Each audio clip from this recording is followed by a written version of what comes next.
حضرت عیسیٰ علیہ السلام کے نزول کے بعد لوگ امن اور چین سے زندگی بسر کر رہے ہوں گے کہ یاجوج مجوج کی دیوار ٹوٹ جائے گی، جیسا کہ سورۃ کہف میں بھی جوج مجوج کا ذکر موجود ہے، اور یاجوج مجوج نکل پڑیں گے۔ اللہ تعالیٰ کی طرف حضرت عیسیٰ علیہ السلام کو حکم ہوگا کہ وہ مسلمانوں کو کوہ نور کی طرف جمع کر لیں، کیونکہ یاجوج مجوج کا مقابلہ کسی کے بس میں نہ ہوگا۔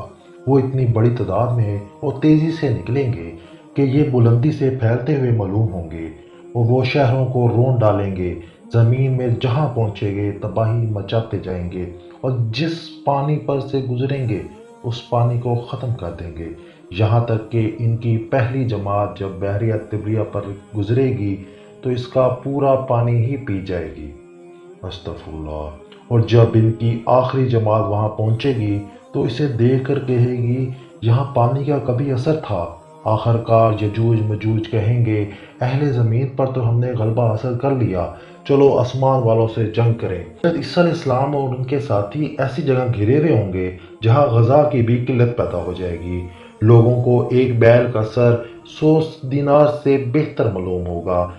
پھر لوگوں کی درخواست پر حضرت عیسیٰ علیہ السلام یجوج مجوج کے لیے بد دعا فرمائیں گے، بس اللہ تعالیٰ ان کی گردنوں اور کانوں میں ایک کیڑا پیدا کر دے گا جو بعد میں پھوڑا بن جائے گا۔ اس سے ان سب کے جسم پھٹ جائیں گے اور وہ سب کے سب اچانک ہلاک ہو جائیں گے۔ اس کے بعد حضرت عیسیٰ علیہ السلام اور ان کے ساتھی کوہ طور سے زمین پر اتریں گے، مگر پوری زمین یجوج مجوج کی لاشوں سے پٹی پڑی ہوگی، چکناہٹ اور بدبو سے بھری پڑی ہوگی، اور مسلمانوں کو بہت ہی تکلیف ہوگی۔ حضرت عیسیٰ علیہ السلام اور ان کے ساتھی اللہ تعالیٰ سے دعا کریں گے، بس اللہ تعالیٰ لمبی گردنوں والے بڑے بڑے پرندے بھیجے گا جو ان لاشوں کو اٹھا اٹھا کر سمندر میں اور جہاں اللہ چاہے گا پھینک دیں گے۔ پھر اللہ تعالیٰ بارش برسائیں گے جو زمین کو دھو کر آئینے کی طرح بالکل صاف کر دے گی۔ سبحان اللہ۔ زمین اپنی اصل حالت میں آ جائے گی، پھل پھول اگائے گی۔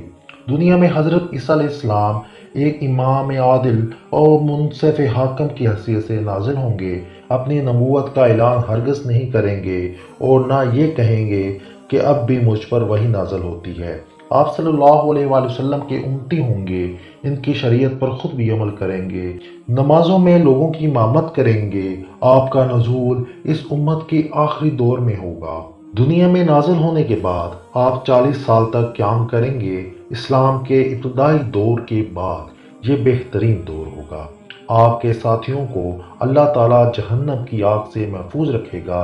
جو لوگ اپنے بچاؤ کے لیے حضرت عیسیٰ علیہ السلام کے ساتھ ہوں گے اللہ کے نزدیک سب سے زیادہ محبوب ہوں گے۔ اسلام کے سوا اس وقت تمام مذاہب مٹ جائیں گے، جہاد موقوف ہو جائے گا، خوشحالی، امن اور سکون کا دور ہوگا۔ اپنے نزول کے بعد حضرت عیسیٰ علیہ السلام دنیا میں نکاح بھی فرمائیں گے اور آپ کے ہاں اولاد بھی ہوگی۔ نکاح کے 19 سال بعد آپ کا انتقال ہوگا۔ مسلمان آپ کی نماز جنازہ پڑھ کر آپ کو روضہ رسول صلی اللہ علیہ وآلہ وسلم میں دفن کر دیں گے۔